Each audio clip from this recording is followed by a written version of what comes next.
Air Mauritius se retire de la bourse de Maurice, les élections présidentielles en France ou encore les business files de la semaine.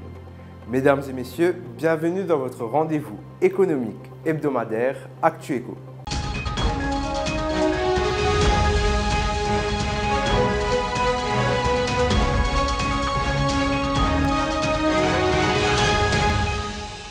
Comme indiqué dans le sommaire, la semaine économique a été marquée par la sortie d'Air Mauritius sur la bourse de Maurice. Mais pas de crainte, aucun effet négatif n'a été observé sur le SEMDEX. Bien au contraire même, avec la publication des résultats financiers, il semblerait qu'un vent de confiance a dopé l'indice principal de la SEM.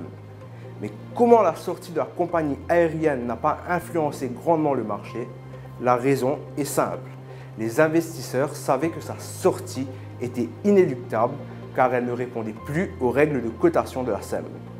On vous explique en détail les enjeux dans l'édition de cette semaine. Qui obtiendra la couronne du palais de l'Élysée? Dans le sillage des élections présidentielles en France, la rédaction a consacré un dossier de couverture sur le sujet. En effet, la France est un partenaire économique et diplomatique de choix pour notre pays. Les prochaines législatives dicteront la posture de politique internationale de l'Hexagone.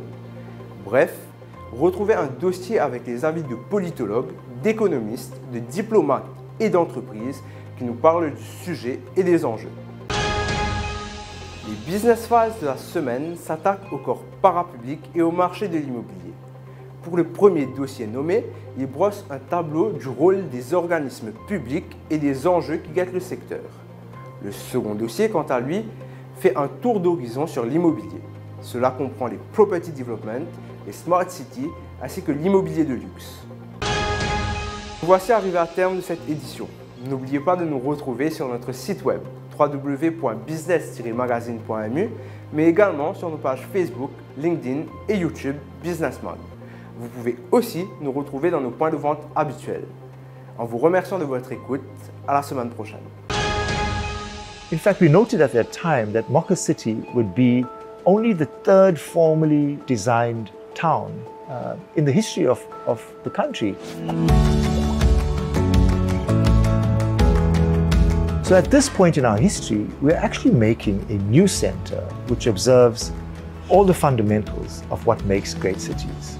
One of the most significant parts of Mocha is Telfair, which we see as the vibrant heart of the region. This would be a true mixed-use, vibrant center with great emphasis being placed on designing public spaces, meaningful public spaces.